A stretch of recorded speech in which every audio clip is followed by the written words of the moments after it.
Hi guys! So ngayon naman is pag-aaralan natin itong find the indicated term of the given arithmetic sequences. So show your solution. So ito naman ang gagawin natin ngayon before tayo mag-proceed sa ating next lesson, which is arithmetic means and arithmetic series.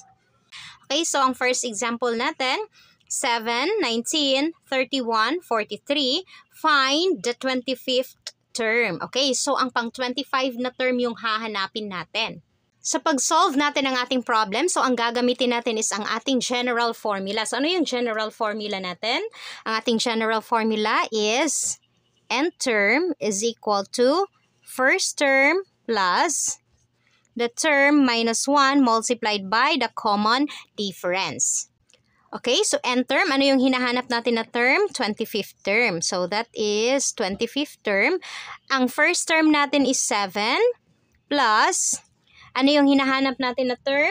25th. So, 25 minus 1 multiplied by the common difference. Oh no, I forgot. Kukunin muna pala natin ang ating common difference. Ang common difference natin is ang second term. I-subtract natin ang first term. So, 19 minus 7 is 12. And then 31 minus 19 is 12. And then 43 minus 31 is 12. So, therefore, ang common difference natin is 12. So, i-multiply natin siya sa 12.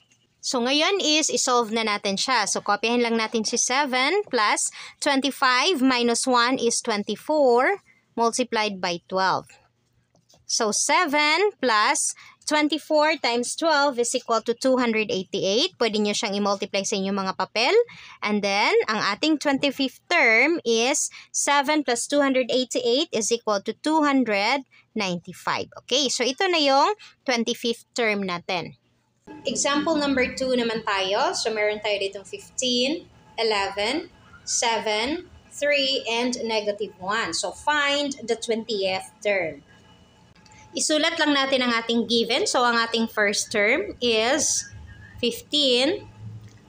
Ang ating common difference. So, 11 minus 15 is negative 4. 7 minus 11 is negative 4. So, therefore, ang ating common difference is negative 4. And then, ang hinahanap natin na term is 20th term. Okay, so isolve na natin siya gamit ang ating formula na nth term is equal to first term plus n minus 1 multiplied by the common difference. Okay, so ano yung term na hinahanap natin? 20th term. So, 20th term is equal to first term is 15 plus 20 minus 1 multiplied by the common difference na negative 4. So, 15 plus 20 minus 1 is 19 multiplied by negative 4. 15 plus 19 times negative 4 is equal to negative 76. And 15 positive and negative, so that is negative 76. So, ang 20th term natin is 76 minus 15 is equal to 61. And then, ang sign is negative. Okay? So, ang 20th term natin is negative 61. Third example, negative 21, negative 14, negative 7, and 0. Okay? So, ano yung common difference nila? So, negative 14 minus 21. So, negative 14 magiging plus 21 siya kasi negative, or ganito yan siya, negative 14 minus negative 21, so magiging negative 14 plus 21. Okay? So, ang sagot, 21 minus 14 is positive 7. And then, sa negative 7 naman, minus 14, so negative 7 minus negative 14. So, negative 7, negative and negative, magiging positive. So, therefore, negative 7 and positive 14 is positive 7. Okay? So, next is a 0 minus negative 7. Okay? So, 0, negative and negative, positive. So, 0 plus 7 is 7. So, therefore, ang common difference is 7. Okay, so isolve na natin. Ang first term natin is negative 21. Ang ating common difference is 7. At ang ating term na hinahanap is 13. So, ang formula natin, nth term is equal to first term plus the term minus 1 multiplied by the common difference. Okay? So, ang hinahanap natin na term is 13th term. Ang first term is negative 21 plus 13. The nth term is 13 minus 1 multiplied by the common difference na 7. Okay, so negative 21 plus 13 minus 1 is 12 multiplied by 7. So negative 21 plus 12 times 7 is equal to 84. So therefore, ang 13th term natin is positive 63. Okay, so ito na yung 13th term natin. Example number 4 tayo. So negative 5.5, negative 5.9, negative 6.3, negative 6.7, and negative 7.1. Ano yung pang 10th term? Okay, so uunahin muna natin sa paghahanap ang ating common difference. So second term minus the first term.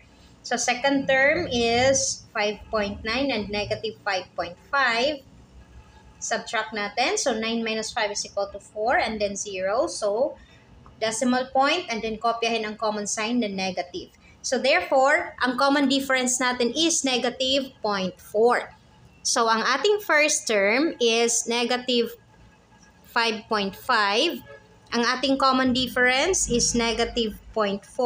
At ang hinahanap natin na term is 10th term. I-solve na natin siya gamit ang ating formula again na nth term is equal to first term plus n minus 1 multiplied by the common difference. Okay, D. Ang term na hinahanap natin is 10th term is equal to first term natin is negative 5.5 plus 10 minus 1 multiplied by the common difference na negative 0.4. So, kopyahin lang natin sa negative 5.5 plus 10 minus 1 is equal to 9 multiplied by negative 0.4. Okay? So, negative 5.5 plus 9 times negative 0.4 is equal to 3.6. So, negative 3.6. So, negative 5.5, positive and negative is negative 3.6. Okay, so i-add natin. So, 5.5 and 3.6. 5 and 6, 11. Carry 1. 6 plus 3 is 9. Okay, so kopyahin ang decimal point. And then, common sign negative. So, therefore, ang 10th term natin is negative 9.1. Okay, so ito na yung 10th term natin. Last example tayo. So, 16, 12, 8. Hahanapin natin ang ating 12th term. So, ngayon, hahanapin muna natin ang ating common difference. So, 12 minus 16 is negative 4. And then, 8 minus 12 is negative 4. So, therefore, ang common difference natin is negative 4. So, isulat na natin ang ating given. So, ang first term natin is 16. Ang common difference natin is negative 4. At ang hinahanap natin is 12th term. Okay, so again, ang formula is nth term. First term plus n minus 1 multiplied by the common difference. So, 12th term is equal to 16 plus 12 minus 1 multiplied by negative 4. So, 16 plus 12 minus 1 is 11 times negative 4. So, 16 plus 11 times negative 4 is equal to negative 44. And then, 16 positive times negative, that is negative. So, that is negative 44. And, ang ating 12th term is 44 minus 16 is 28. And ang ating sign is negative. Okay? So, ito na yung 12th term natin. Okay, so I think naintindihan nyo na ang ating lesson 1. So, pupunta na tayo sa ating module 2. At ang ating module 2 is arithmetic means and arithmetic series. That's all for today's video, guys. Sana may natutunan kayo sa ating lesson for today. See you on our next lesson. Bye!